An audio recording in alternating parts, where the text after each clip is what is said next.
o ator que faz o Christian Cravinhos é uma das grandes surpresas do Tremembé, o Kelner Macedo, mas apesar da atuação dele estar impecável, o verdadeiro Christian Cravinhos detonou a série. Num dos livros que baseiam a série, o autor, Ulisses Campos, ele conta sobre Ricardo de Freitas Nascimento, que é mais conhecido como Duda, que era filho de um policial e tinha 26 anos quando foi condenado por assalto à mão armada e levado para Tremembé. E de acordo com um dos livros, o Duda se aproximou primeiramente do Daniel, mas acabou ficando próximo dos dois. Aí o Christian e o Duda começaram um relacionamento amoroso, acabou quando o Christian foi cumprir pena no regime semiaberto. No Instagram, o Christian escreveu: "A série é mentirosa, acordem." E eu não estou aqui para fazer advogado nem juiz, porque eu não sou minha formação. Mas é engraçado ele se importar tanto com o fato de que está sendo exposto a uma relação homoafetiva, mas cometeu um dos crimes mais conhecidos da história do país. Sei que todo mundo tem direito ao esquecimento, inclusive está na lei esse direito ao esquecimento, mas a gente também tem que entender que essas histórias engajam e ele ficar com raiva só porque ele teve um relacionamento na prisão, a gente começa a questionar, né, Lucas? A homofobia realmente parece que causa mais raiva nas pessoas do que crimes tão graves quanto esse que foi retratado na série. A gente tem que tomar muito cuidado, né? Porque isso já foi muito discutido quando falamos de Tremembé, de não transformar essas pessoas em celebridades, embora elas acabem sendo de qualquer forma, né? Então, assim, a gente está escutando o Christian Cravinhos falando isso, mas acho que a gente tem que ligar sempre o nosso alerta, não só para ele, não só pelo crime que ele cometeu, mas ligar mesmo o nosso alerta de quem a gente vai ouvir, de como a gente vai ouvir essas pessoas, e tomar cuidado mesmo para não cair aí nesse conto dele, que acaba sendo uma grande homofobia mesmo, né? Se ele tá tão incomodado porque retrataram dessa forma, eu acho que esse é o menor dos problemas, se é que é um problema, né? Porque eu não vejo como um problema.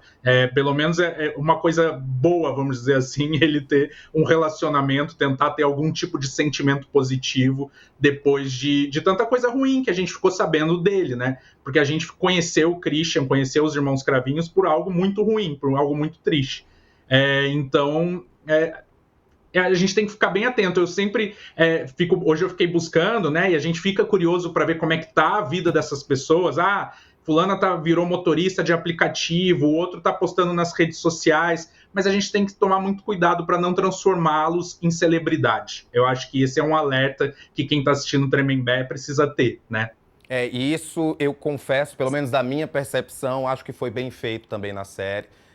O retrato da série, ele leva em consideração isso, não é para torná-los celebridades, é para contar, inclusive, um ângulo que a gente não trata tanto, que é o dia a dia da prisão. A gente tem séries muito famosas, aquela série Oz, que é da HBO, temos a própria Orange is the New Black, que fez muito sucesso na Netflix, que mostra esse dia a dia na prisão. Só que a gente está falando do Brasil, né? Uma situação completamente só nossa, são, né, coisas que acontecem lá dentro que realmente não devem acontecer em outros presídios. Então, é importante a gente assistir com esse filtro, né, Fábia? Tentar entender que, no fim das contas, isso é uma obra de ficção e está sempre no início lá, baseado em fatos reais. Baseado em fatos reais, né?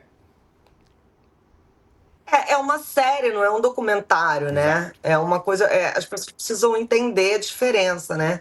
Quando você é um documentário, você tem que ser fidedigno aos fatos. Quando é uma série, você pode adaptar, pode romancear, pode fazer o que você quiser. Agora, se houve esse romance mesmo na cadeia, eu não vejo problema nenhum, né? Eu vejo problema deles esquartejar os sogros, isso que eu vejo problema. Agora, em ter um romance homoafetivo na cadeia, eu não vejo problema nenhum. Acho que ele tá se importando com alguma coisa errada, sabe? Ele está se importando com a coisa errada. Eu acho que ele foi para a cadeia e continuou com os mesmos valores que ele entrou, né? Acho que a cadeia não o transformou. Porque, na verdade, ele devia ter vergonha, era de ter esquartejado os sogros, né? Que estavam dormindo, que não tinham como se defender, que eram idosos, né? Isso que ele devia ter vergonha de se relacionar com outro homem na cadeia. Isso não é vergonha para ninguém, não.